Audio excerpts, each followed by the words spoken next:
how do you follow all of that? I'm going to tell you in just a moment. But there's only two things that I need for my little talk this afternoon, the last session of what has been an amazing time together. And on my left here, your right, you will see a pile of wood. It's actually kindling wood, but it is primarily wood. And on the other side of me, you will see the fire values. The fire of God's love encapsulated in these succinct values that Jim here, apparently, many years ago, he was telling me, got inspiration for these. And so we have the fire and we have the wood. And we don't have long. So that's probably a good thing, because it means that you won't hear too much of me. So I want to talk, following on from where Mark finished. He was talking about rekindling. We didn't discuss what we were going to say. But he was, if you remember, talking about rekindling the fire. I want to start by just reading this verse that's already been mentioned in Romans 12, verses 1 and 2, and I'm going to read it in the Amplified version. It says, this is Paul, "Therefore I urge you, brothers and sisters, by the mercies of God, to present your bodies, dedicating all of yourselves, set apart as a living sacrifice, holy and well-pleasing to God, which is your rational, logical, intelligent act of worship. And do not be conformed to this world any longer with its superficial values and customs, but be transformed and progressively changed as you mature spiritually by the renewing of your mind, focusing on godly values and ethical attitudes, so that you may prove for yourselves what the will of God is, that which is good and acceptable and perfect in His plan and purpose for you." So this short closing session, the title I'm going to give it is Fuel for the Fire. Fuel for the fire. And I wanted just to start by giving you a very brief history about me, because many of you actually won't know me, and many of you won't know some of the things that have brought me here today. Now, you're going to get the potted, shortened, mini version, okay? But if you want to find out more, you know, over a coffee or a pint, then you can find out more at another time. So, God encounters. You know, our lives and my life has been defined by God moments. Fleeting moments, short moments, but God moments. When I was 7 years old, my mum told me about Jesus while I was having a bath and she was washing my hair. And all I remember her saying was that God loved me so much. And she said, after the bath, if you want to, go into your room and ask Him into your heart. So after the bath, I went into my room and I remember kneeling by my bed and asking Jesus into my heart. And He's never left.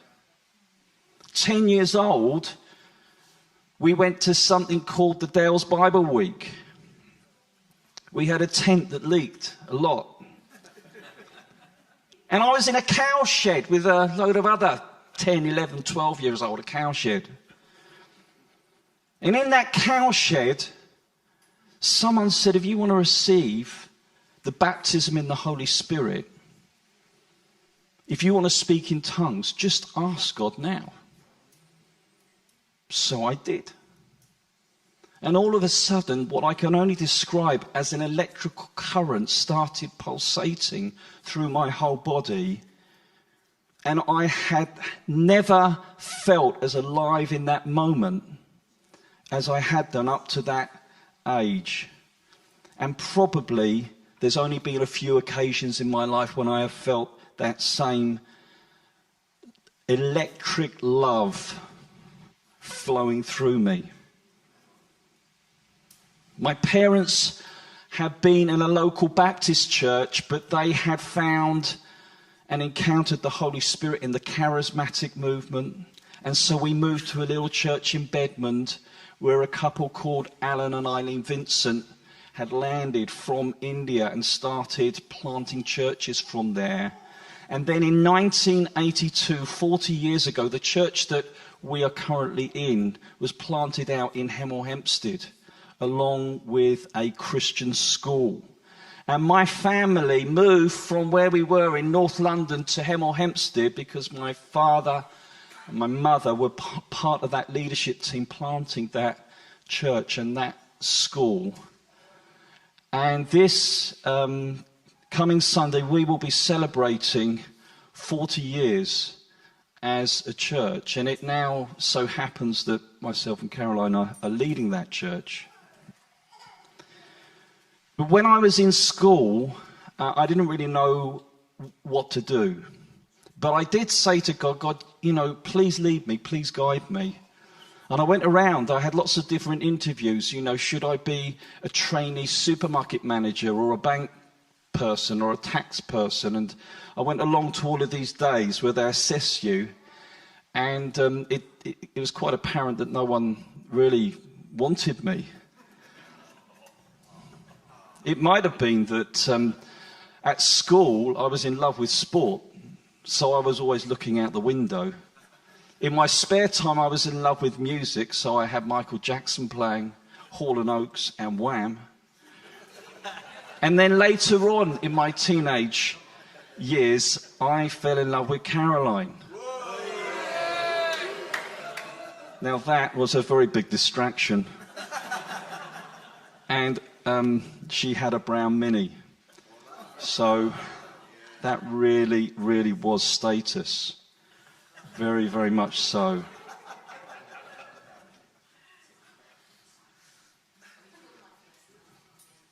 Eventually, I was offered 2 jobs. One in an insurance broker's in Watford, where you sell insurance. The other in the cooperative insurance claims department in Watford. And within 2 days, I had 2 offers on the table, and I didn't know what to do. And I prayed to God, you know, God, please lead me. And I decided to take the job that was offering me £2 more a week. And I ended up in a claims department in Watford, dealing with insurance claims 2 weeks after the hurricane of the 16th of October 1987. 2 weeks after that, I joined this claims department, which was just full of papers, you know, papers for claims for trees and all that sort of thing. And I grew to absolutely love this job. I started out not being too sure, but I grew to absolutely love being what is termed as a loss adjuster. A loss adjuster is someone who goes out and assesses claims and tells you what you're entitled to under your policy. Very, very popular person. That was me. I wish I could go into some of the stories because I think there's some good ones there. But I had an occasion where I was chased out of a tattoo parlour in Bedford by 4 hairy bikers. I sat down with this enormous guy, tattooed guy, who'd had his car stolen. I was interviewing him, and at the moment I said to him, listen, we can only go forward if you will show me your driving licence. And for some reason, he took exception to that. He got up and he said, I'm asking you to leave. And the other three guys that were in the parlour behind me also stood up. And at that moment, I moved very quickly. The thing that I learnt was to make sure you park your car near to the entrance of where you are attending, so that if you're chased, you have got the best chance of getting safely back to your car. Later on in my loss adjusting career, I started to take on accounts and deal with clients, large clients in London who had large accounts with the insurance company I was working for.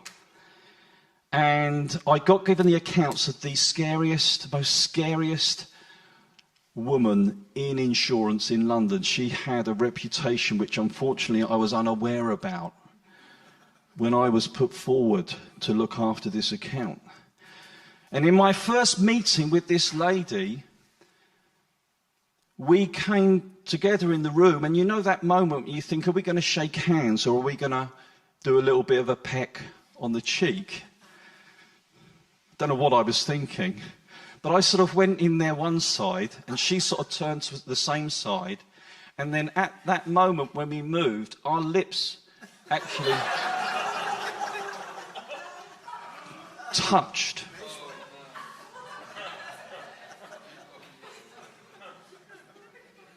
I had occasions when God would help me to uncover fraud. I had a job in Camden, and I remember going in there and thinking something's not right about this. Did all the checks, everything that we possibly could to find out, but nothing was coming up. Over £100,000, this claim. And I remember coming home to my office, which was in my bedroom, and saying, God, I just sense in my heart there's something not right about this. If there's something not right about this, would you bring it to the surface? Anyway, the head office said you can go ahead and deal with the claim now. And listen, just a few months later, an invoice came in, one of the first invoices for this claim, and I looked at it and I looked at that is not right. And I rang the company up. They said, that's not our invoice. And one of the things you may not know about insurance claims is that if just one aspect of your claim is fraudulent, just one document, one statement, the company has the right to void the whole claim. You know, just amazing. And yet God had another path for me and for Caroline. And again, cutting a long story short, our founding pastors decided that their time was up at Hemel, and they were looking around to see who should take over. And you know, it's one of those moments when, you know, are there any volunteers in the room, and everything goes quiet. You know, so some of you know the journey, but Rick was a bit involved, and Bob and Eileen as well. But eventually, you know, God made it very clear that he was calling me, and even more reluctantly Caroline, to step in, and that was 10 years ago. You know, but the reason I could leave loss adjusting that I love was because just a little while before that, just in a fleeting moment in my lounge, one morning as the sun was rising and I was thinking about going back to bed, the voice of God came to me and said, you're going to take over from your current pastors, this church. And in my mind I was thinking, yeah, years down the line when I retire. You know, but God has another way, doesn't he, of moving things around. And hence he eventually moved us into the role of pastoring that church, which is where we are now. So, I want to talk about fueling the fire. I want to talk about wood and fire. And I want to turn to Genesis 22, verses 1 to 18. and we'll see if we can wrap this up in about 20 minutes. I'm going to read this through. It says, sometime later, God tested Abraham and said to him, Abraham, here I am, he replied. Then God said, take your son, your only son, whom you love, Isaac, and go to the region of Moriah. Sacrifice him there as a burnt offering on a mountain I will show you. Early in the morning, Abraham got up, loaded his donkey. He took with him 2 of his servants and his son Isaac. When he had cut enough wood for the burnt offering, he set out the place God had told him about. On the 3rd day, Abraham looked up and saw the place in the distance. He said to his servants, stay here with the donkey while I and the boy go over there. We will worship and then we will come back to you. Abraham took the wood for the burnt offering and placed it on his son Isaac. And he himself carried the fire and the knife. As the 2 of them went on together, Isaac spoke up and said to his father Abraham, Father! Yes, my son, Abraham replied. The fire and the wood are here, Isaac said. But where is the lamb for the burnt offering? Abraham answered, God himself will provide the lamb for the burnt offering, my son. And the 2 of them went on together. When they reached the place God had told him about, Abraham built an altar there and arranged the wood on it. He bound his son Isaac and laid him on the altar on the top of the wood. Then he reached out his hand and took the knife to slay his son. But the angel of the Lord called out to him from heaven, Abraham, Abraham. Here I am, he replied. Do not lay a hand on the boy, he said. Do not do anything to him. Now I know that you fear God, because you have not withheld your son, your only son. Abraham looked up, and there in a thicket he saw a ram caught by its horns. He went over to it, took the ram and sacrificed it as a burnt offering instead of his son. So Abraham called the place the Lord will provide. And to this day it is said, on the mountain of the Lord it will be provided. The angel of the Lord called to Abraham from heaven a second time and said, I swear by myself, declares the Lord, that because you have done this and not withheld your son, your only son, I will surely bless you and make your descendants as numerous as the stars in the sky and as the sand on the seashore. Your descendants will take possession of the cities of their enemies, and through your offspring, all nations on earth will be blessed because you have obeyed me. It is almost certain that in this story, Isaac, he is called a boy, but he is more than likely at least a teenager in his late teens, but even about 20 years old. I haven't got time to go into it now, but go and have a look. For me, what that means is that Isaac had to get up on the wood voluntarily. I have a 17-year-old son. We have a very similar physique. in one sense. But if we were to have a discussion about whether or not I wanted him to do something, you know, I think it's fairly likely, although I hope he's not listening, that he could possibly overpower me.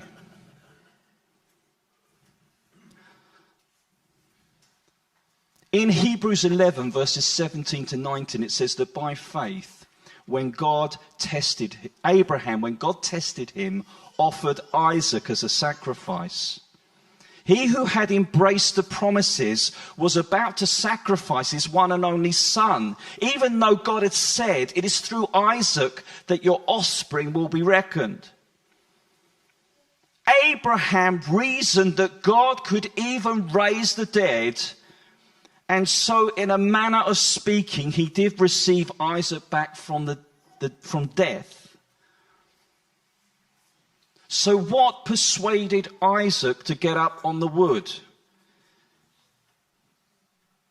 If you said to your son, you know, God has told me that I'm to offer you as the sacrifice,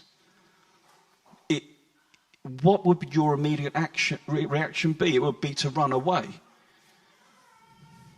There was a conversation, I put it to you in here, about between Abraham the father and his son Isaac about the promises of God and what God had said. And Isaac, I believe, would already have known what was said about him being the child of promise. He understood this. But if that were to be true, and if Abraham and Isaac were to believe God, they would have to be believing that as he lay on the wood, God would raise Isaac from the dead. What other possibility is there for God to fulfill the promises that he had made? Because he couldn't do it through a dead Isaac. So both Abraham and Isaac must have reasoned that if God was asking them to do this, that he was going to be true to his word. And that's the reason why Isaac was able to get up on the altar and allow his father to bind him to the wood.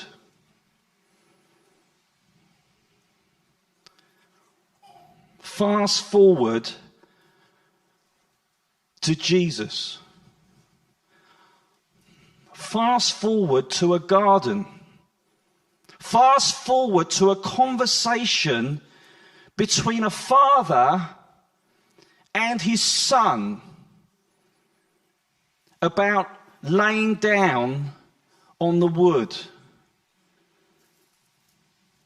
Going a little further, it says, Matthew 26:39, he, that's Jesus, fell with his face to the ground and prayed, my Father, if it is possible, may this cup be taken from me.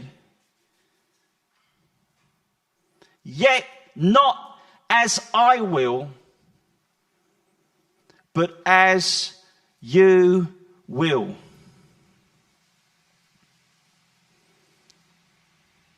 You know, there's something incredible that happens when we align our wills with the will of our Father. I love these values.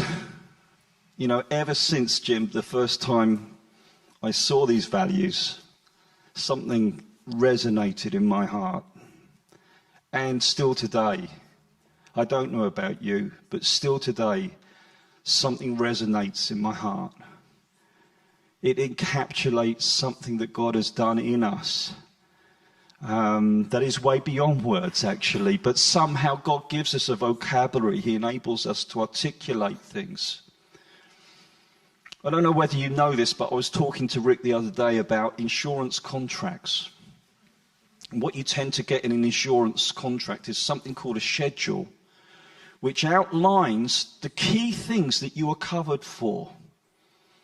So it might say, your building is insured for a certain amount. Your contents are insured for a certain amount. Your personal possessions are insured for a certain amount. The schedule, it just encapsulates the main things that the policy is for. But did you know that along with the schedule comes the policy?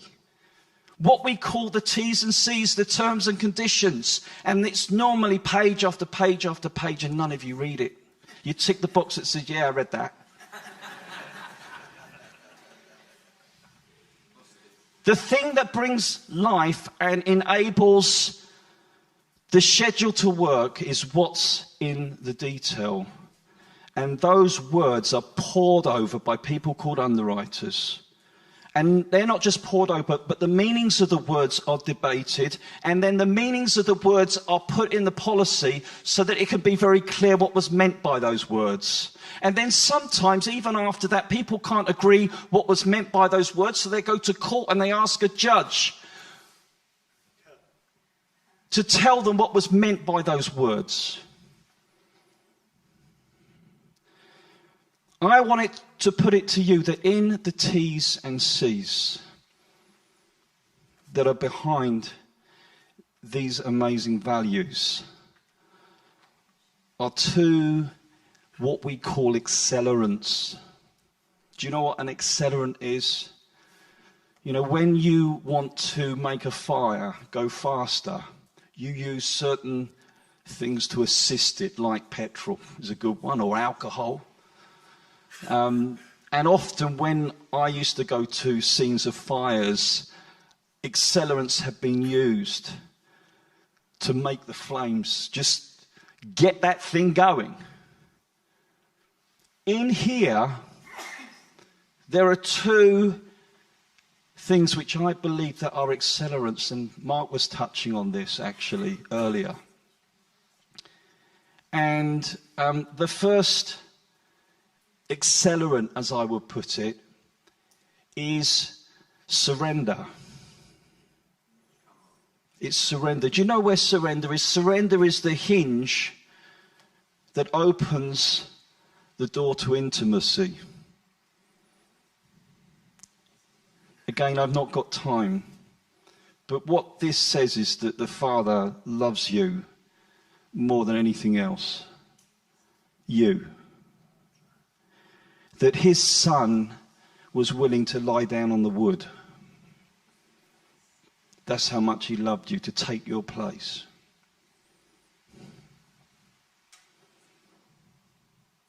But the question to that is, how am I going to respond? How am I going to respond? Your response, my response to this question is an accelerant, and it's called surrender. It's called, Jesus, you gave all of yourself for me without holding back. And the interesting thing is that God doesn't demand a response from us. He desires a response from us. He is full of desire for a response. But he doesn't demand a response.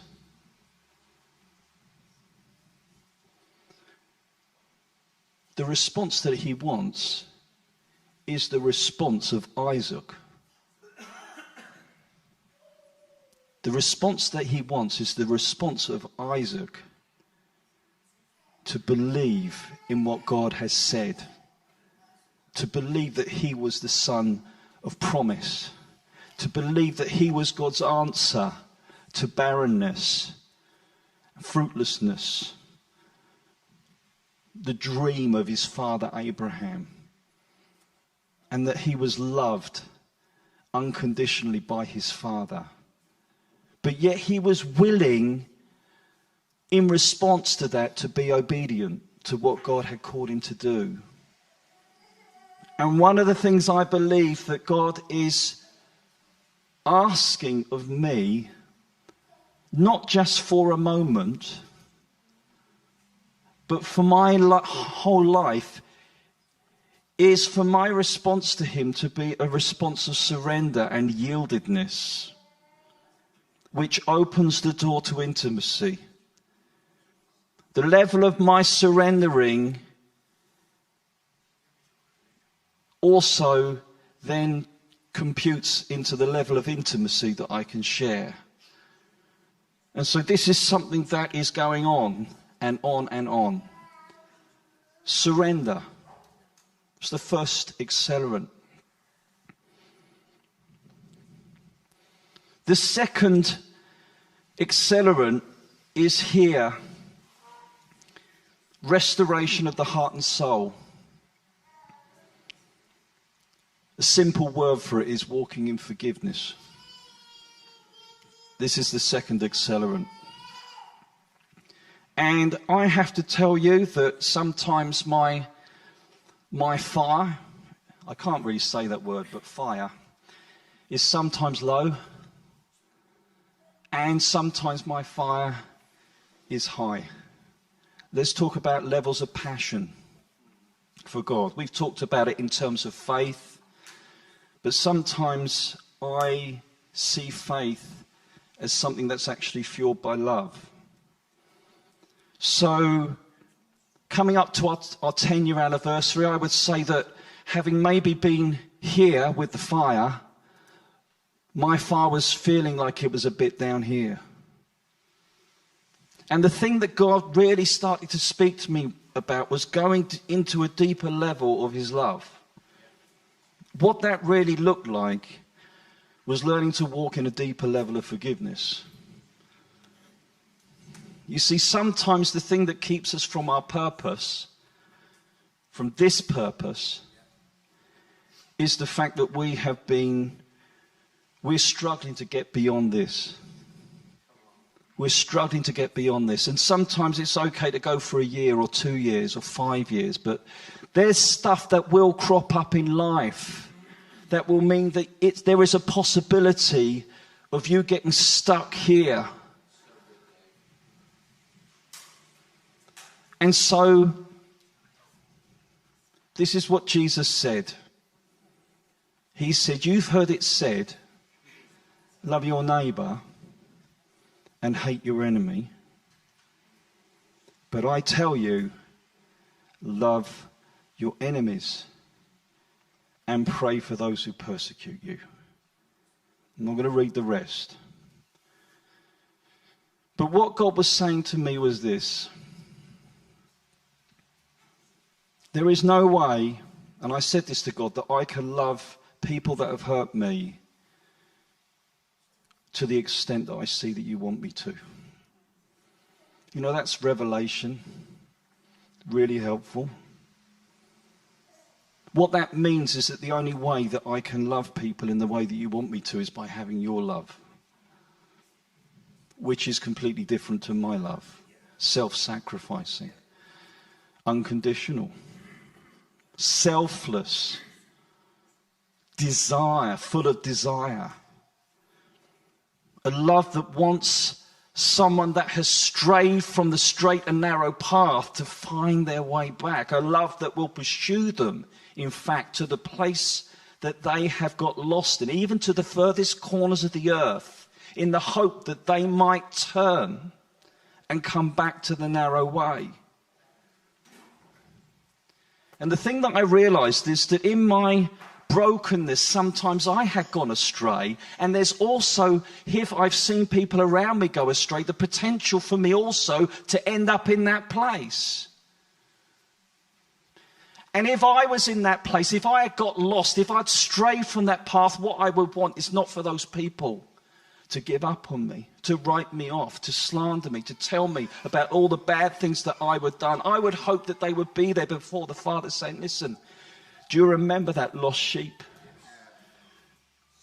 You're the one who pursues the one and leaves the 99 so that he can bring the sheep back over his shoulders.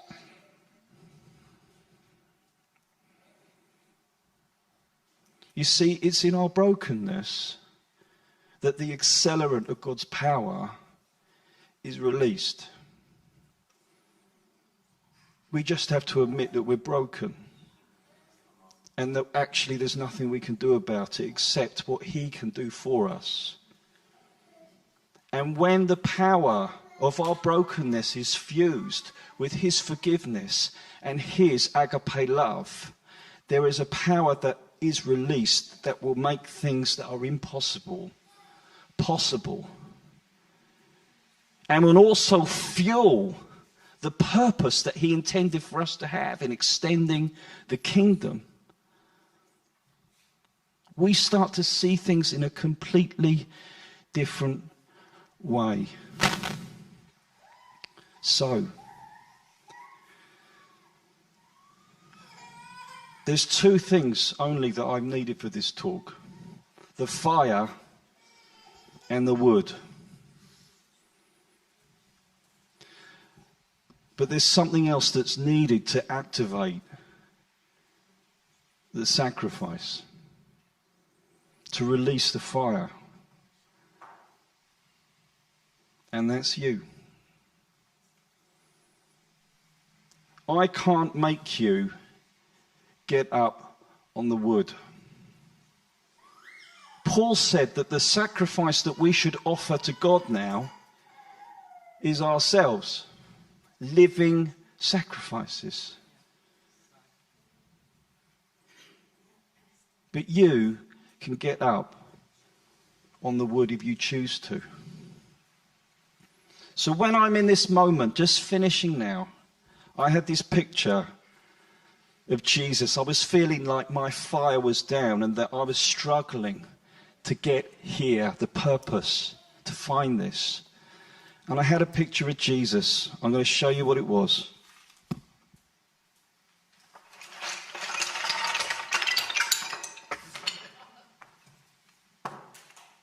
Jesus was standing there.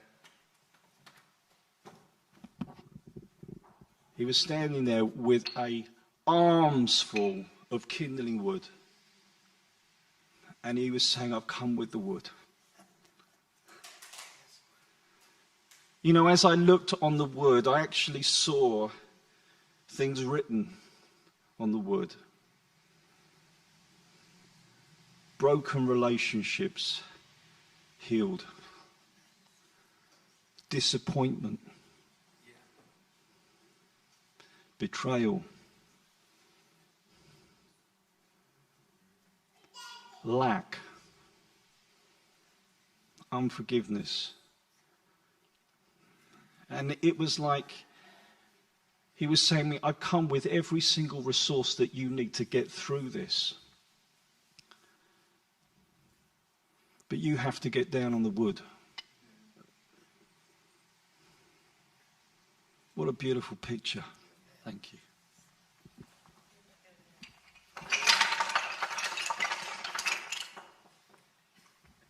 Sorry for all the people that hate mess.